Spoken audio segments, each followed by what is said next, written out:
శివ నిందలతో ఉయ్యాలో శివుడా నిందలతో ఉయ్యాలో శివ నిందలతో ఉయ్యాలో శివుడా నిందలతో ఉయ్యాలో కీర్తిలో నిందలతో ఉయ్యాలో కిసరి రామన్న ఉయ్యాలో కీర్తిలో నిందలతో ఉయ్యాలో కిసరి రామన్న ఉయ్యాలో మాటలో నిందలతో ఉయ్యాలో మనగాలెల్లమ్మ ఉయ్యాలో మాటలో నిందలతో ఉయ్యాలో మనగాలెల్లమ్మ ఉయ్యాలో ముందుగా కలిసిన ఉయ్యాలో ముత్యాల పోషమ్మ ఉయ్యాలో ముందుగా కలిసిన ఉయ్యాలో ముత్యాల పోషమ్మ ఉయ్యాలో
శివ నిందలతో ఉయ్యాలో శివుడా నిందలతో ఉయ్యాలో కీర్తిలో నిందలతో ఉయ్యాలో కిసరి రామన్న ఉయ్యాలో కీర్తిలో నిందలతో ఉయ్యాలో కిసరి రామన్న ఉయ్యాలో మాటలో నిందలతో ఉయ్యాలో మనగాలెల్లమ్మ ఉయ్యాలో మాటలో నిందలతో ఉయ్యాలో మనగాలెల్లమ్మ ఉయ్యాలో ముందుగా కలిసిన ఉయ్యాలో మన గట్కేసర్ ప్రజలందరూ మన ఆడబిడ్డలందరూ సద్దుల బతుకమ్మ అంబరాన్ని అనేటట్టు చేసుకుంటున్నారు.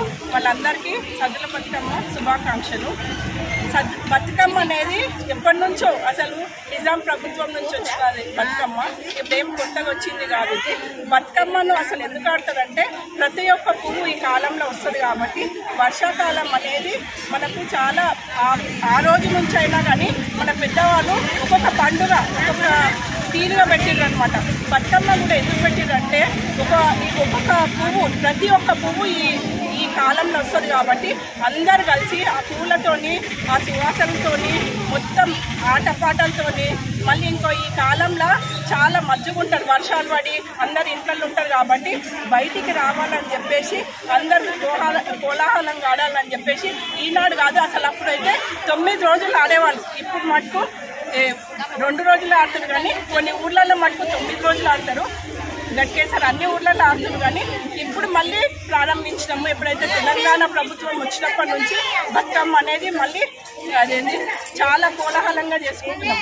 ఒక్కొక్క పువ్వు మనము ఇవన్నీ నీళ్ళల్లో కలిపితే కలుషితమైన నీళ్లు కూడా ఇప్పుడు వర్షాకాలం కాబట్టి నీళ్ళన్నీ కలుషితమవుతాయి. ఆ కలుషితమైన నీళ్లు కూడా ఈ పూలతోని చాలా అదేంటి శుద్ధి అయిపోయి అవే కాకుండా మంచి నీళ్ళు వస్తాయి. నీళ్ళు చెరువుల దగ్గర పోతే ఒక సంబరం, ఆడవాళ్ళు ఎప్పుడు చెరువుల దగ్గర పోరు కాబట్టి ఆడవాళ్ళు అందరు చెరువుల దగ్గర పోయి ఒక సంబరం చేసుకుంటారు కాబట్టి ఈ బతుకమ్మ పండుగ మనం చేసుకుంటాం. ప్రతి పువ్వులో ఒక సువాసన ఉంటుంది కాబట్టి ప్రతి పువ్వు ఒక ఆడబిడ్డ ఎప్పుడైతే బతుకమ్మ పేరుస్తుందో ఆ సువాసనతో వాళ్ళకు పాజిటివ్ ఎనర్జీ వస్తుంది. అదే కాకుండా ఈ పూలన్నీ మనము చెరువులో కలిపితే చెరువుల నీళ్ళు కూడా కలుషితం కాకుండా చాలా పరిశుభ్రంగా ఉంటాయి కాబట్టి బతుకమ్మను మనం చేసుకుంటాము.